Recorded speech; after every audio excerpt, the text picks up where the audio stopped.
Hi, my name is Duncan. Hi, my name's Beth. Hi, my name's Sophia. We're part of the SRC Mental Health Trainers team, and we're going to share with you some handy tips on how to improve your emotional resilience. Emotional resilience is a major defense against mental health problems and is primarily a learned behavior. It is associated with our ability to bounce back from things when they don't go as planned and helps us to achieve our goals. Our level of emotional resilience determines how we react to negative events in our life, such as bullying, stress, and failure, and things like that. When a low resilient person faces a problem, they automatically assume that they're going to fail, that things won't get better, and that there's no point in asking for help. The opposite is true for a high resilient person. They're optimistic and they believe that they're going to solve their problems and that they're going to succeed. Studies have shown that people with high levels of resilience do 5 core things differently from people with lower levels of resilience. Since resilience is a learned behaviour, we're going to give you an overview of 5 skills you can use to build up your own emotional resilience. So the first core skill of emotional resilience is active listening. Active listening is our ability to understand our own thoughts and processes and build a resilient mindset. It involves not talking and offering false solutions, but instead listening to what the other person needs us to hear. Sometimes it can be difficult to speak about emotions, and that's where active listening comes in, and open questioning. When you ask what, who, why, when, where, and how, you show that you're listening and that you care.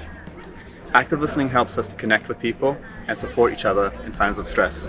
It is part of the way that we actively create our world and learn to practice openness to the challenges it presents with us. The second skill is using strategy to become a better problem solver. When we face a problem, we tend to dive in head first and try to solve all of our problems all at once. In order to overcome this, we can use strategy, and it usually starts with envisioning our success.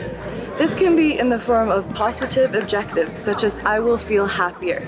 And then we can break that down into smaller, more achievable objectives, such as I will improve my academic performance or I will feel more included. But these changes need action. So you can start by talking to your GP about your feelings, exercising more, and reducing your alcohol or drug intake.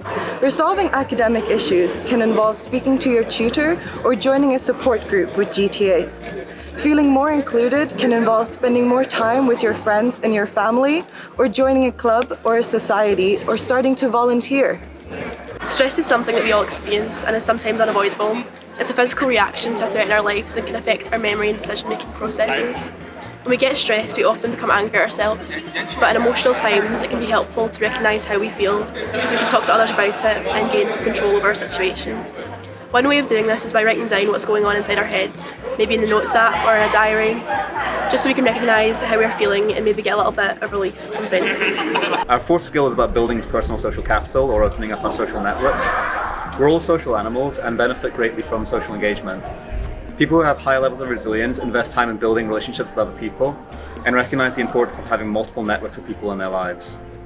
It's not about being popular, it's about being linked to people you can cooperate with, have support with, and depend on. Finally, it's important that we feel comfortable asking for help. It's crucial to remember that we don't have to solve all of our problems on our own. People often think that asking for help is a sign of failure, when in fact it's the opposite. And high resilient people are often the first to ask for help because they know that it paves the way to success. It's estimated that 3 in 4 people live with depression instead of asking for help. So we know that it's easier said than done.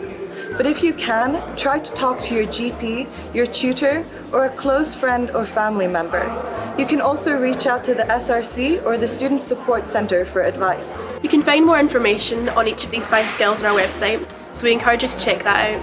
We also run in-depth emotional resilience workshops on Zoom for students throughout the academic year, which you can attend for free and find online at glasgowunisrc.org/opportunities/workshops.